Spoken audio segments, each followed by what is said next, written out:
Hey there, internet addicts. Ever wonder who to thank for those late-night cat video binges? Some say it was the CIA cooking up the internet as some Cold War spy tool back in the 1960s. Sounds like something out of a movie, right?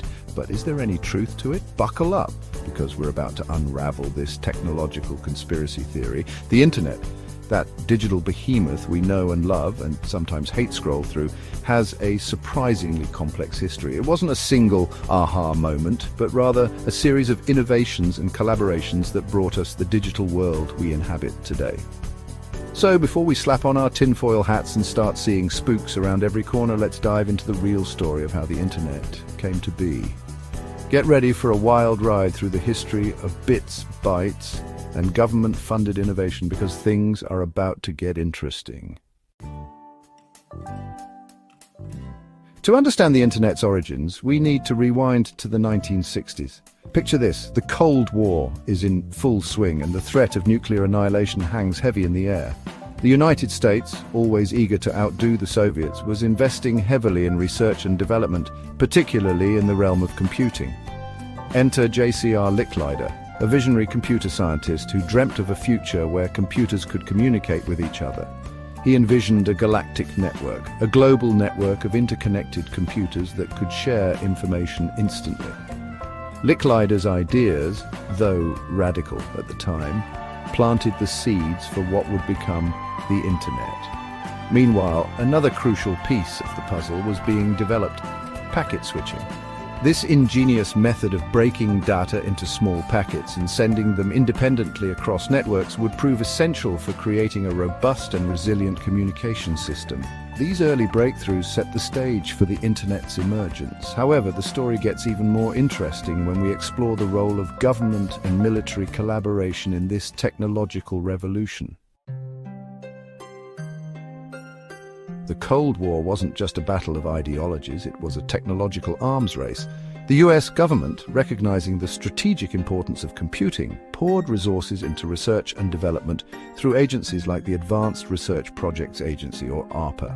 ARPA, founded in 1958 in response to the Soviet Union's launch of Sputnik, was tasked with ensuring the US maintained its technological edge. They funded cutting-edge projects across various fields, including a little thing called the ARPANET.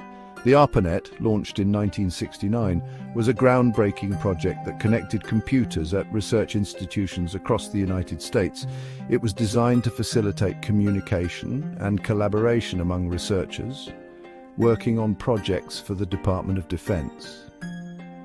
It's important to note that while the military had a hand in funding and shaping the early Internet, it wasn't some top-secret project shrouded in secrecy. ARPA's goal was to foster innovation, and they openly collaborated with universities and private companies. Section 4. Myth-busting. Time, the CIA, and packet switching. Now let's address the elephant in the room, the CIA. Did they invent the Internet? The short answer is no. The CIA, like other government agencies, was undoubtedly interested in the potential of this new technology. However, there's no evidence to suggest they were secretly pulling the strings behind its creation. One persistent myth is that the CIA invented packet switching to create a communication system that could withstand a nuclear attack.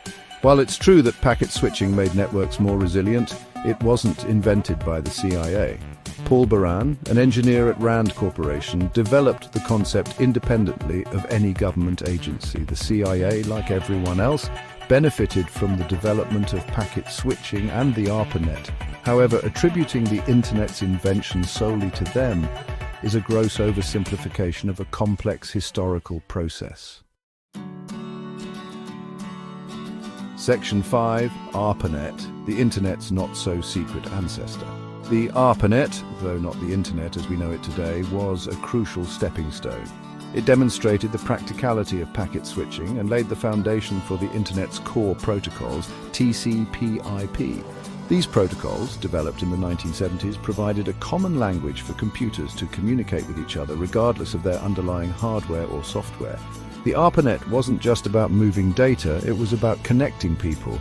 Researchers used it to share files, collaborate on projects, and even send the first electronic mail messages. Vinton Cerf and Robert Kahn, two key figures in the development of TCP/IP, are often hailed as the fathers of the Internet for their contributions to connecting different networks together. Section 6. From Cold War tool to cat videos, the Internet's evolution. The Internet we know and love and sometimes hate scroll through is a far cry from the ARPANET of the 1960s. Over the decades, it has undergone a remarkable transformation, evolving from a niche academic network to a global phenomenon that has reshaped every aspect of modern life. The invention of the World Wide Web in 1989 by Tim Berners-Lee at CERN, a European particle physics laboratory, was a pivotal moment in the Internet's history. The web made the Internet accessible to a much wider audience, paving the way for the explosion of websites, online services, and yes, even cat videos that we see today. The commercialization of the Internet in the 1990s, coupled with the development of user-friendly web browsers like Mosaic and Netscape Navigator, led to an unprecedented surge in Internet usage. The rest, as they say, is history. Section 7. So, did the CIA invent the Internet? So there you have it, folks. The Internet wasn't invented in some shadowy CIA lab. It was the result of decades of research, collaboration and innovation driven by brilliant minds in academia, government and the private sector.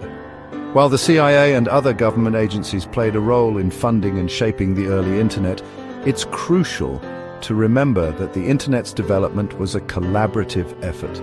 It was a testament to human ingenuity, a shining example of what we can achieve when we work together towards a common goal. So the next time you're browsing the web, remember that you're experiencing the culmination of a long and winding journey, a journey that began